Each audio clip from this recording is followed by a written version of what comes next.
The Bitcoin Cash War. What is it all about? Who is winning? And why is there so much controversy? In this video, I'll be breaking all of those points down. Hi, I'm Tom from Crypto Gurus, and if you want to learn more, keep watching.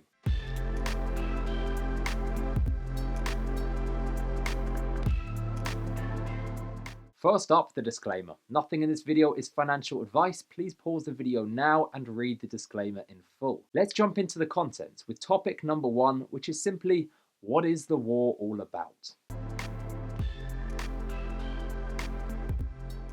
The Bitcoin Cash hash war, as it's known, involves a contentious recent hard fork of the Bitcoin Cash protocol.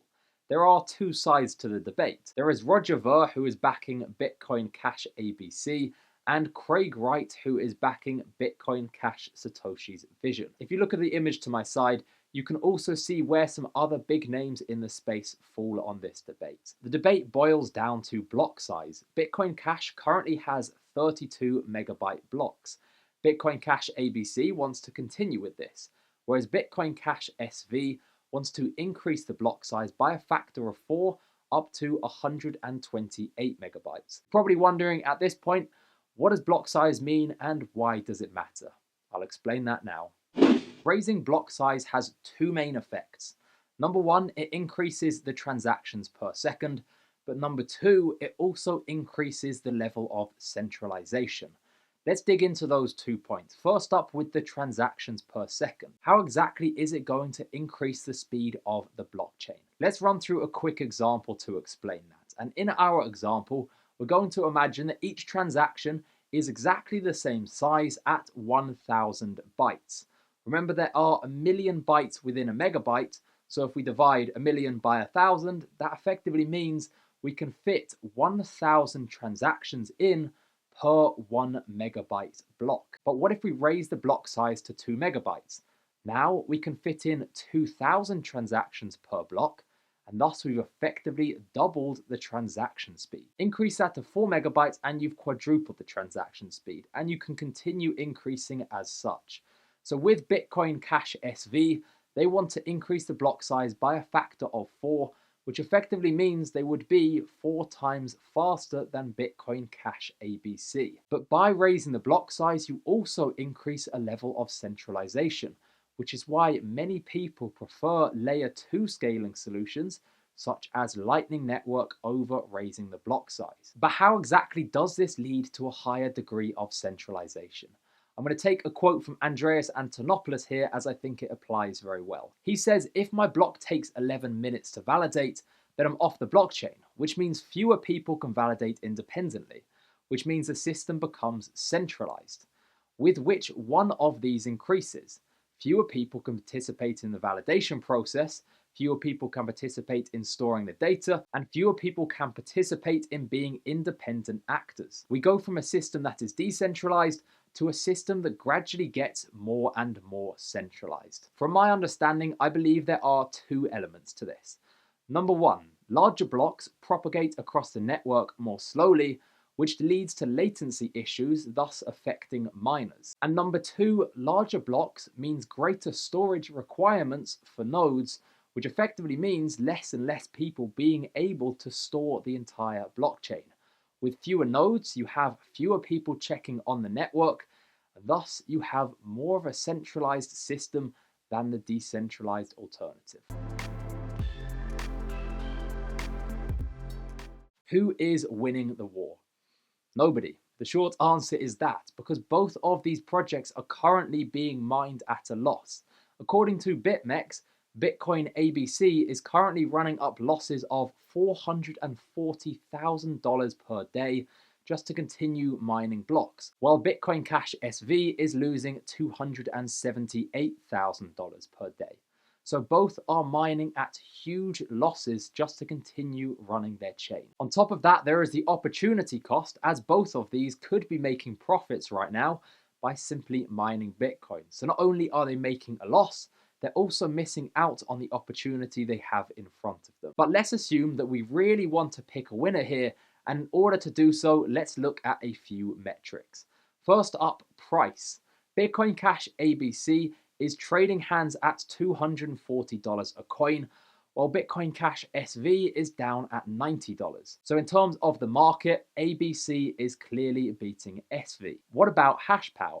If you look at the graph to my side, we can see that ABC took a massive lead within the first 24 hours, but SV has been slowly clawing this back, and in fact, at the time of recording, SV now has a higher hash power than ABC. And finally, chain length. According to the original Bitcoin white paper, in the case of a fork, the longest chain is determined as the winner. At the time of recording, Bitcoin Cash SV is actually now one block ahead of ABC. I'm going to point out at this point that even though Satoshi highlighted this officially picks the winner, neither side is going to pay attention to this. It's not realistic that both are mining at such a huge loss and either one is going to hold their hands up and say, yeah, their chain's longer than mine, so I'm going to give the win to them. That is simply never going to happen in this situation. If we look at our three metrics, we can see there is no one clear winner. This is a debate which is going to continue for some time. I don't expect by the end of this week or anytime soon, we're going to have our final answer. Now let's move on to the controversies. Why has this been such a controversial hard fork? There are three main points of contention here. Let's begin with Roger Ver. He runs Bitcoin.com and also an associated mining pool, which until recently was mining Bitcoin. But overnight, he made the decision, without consulting anyone, to simply switch that mining power over to Bitcoin Cash ABC. So if you've invested into that mining pool and you thought you were mining Bitcoin, you've woken up and found that he's switched that without asking you. Personally, I think this is a terrible thing to do and is going to backfire in the long run, because who's really going to trust a mining pool that he runs in the future when overnight he can just make a decision for you and switch to a different cryptocurrency? Point number 2, Craig Wright's tweet. He discussed selling a large supply of Bitcoin in order to fund their mining losses, which would ultimately push down the price of Bitcoin. So as I mentioned earlier, he's racking up massive losses every day in order to continue mining his chain SV. How's he going to fund this? He says he's going to sell Bitcoin, which will push the price down. That could be one of the reasons why we've seen a recent dip in price. Probably not so much him actually selling, because he'll be doing this over OTC markets, but the fact he's making this information public is probably scaring people, considering he's a large whale and holds a lot of Bitcoin himself. And number 3 is Craig Wright's discussion of a 51% attack.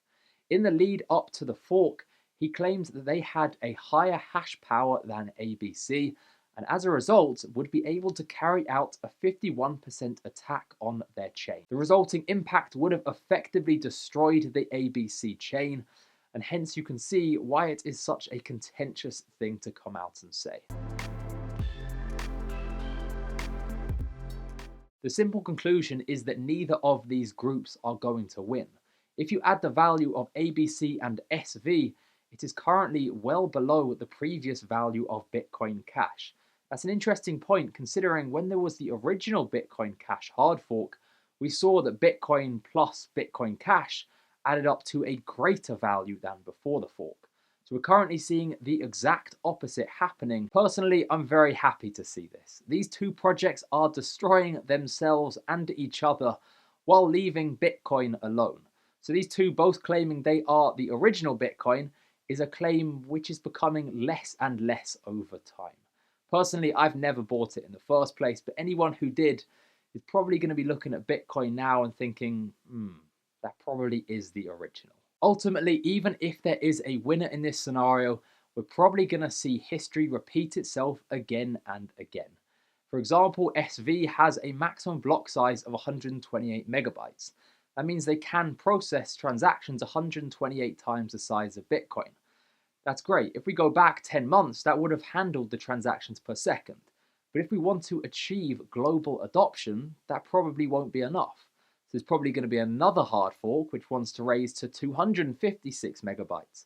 And then someone else is going to say, no, let's keep it at 128.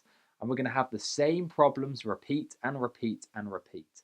The best solution is to focus on Bitcoin and layer 2 scaling solutions such as Lightning Network. If you've enjoyed this video, please remember to like and subscribe. From Tom here at Crypto Gurus, thank you for watching. We will speak again very soon.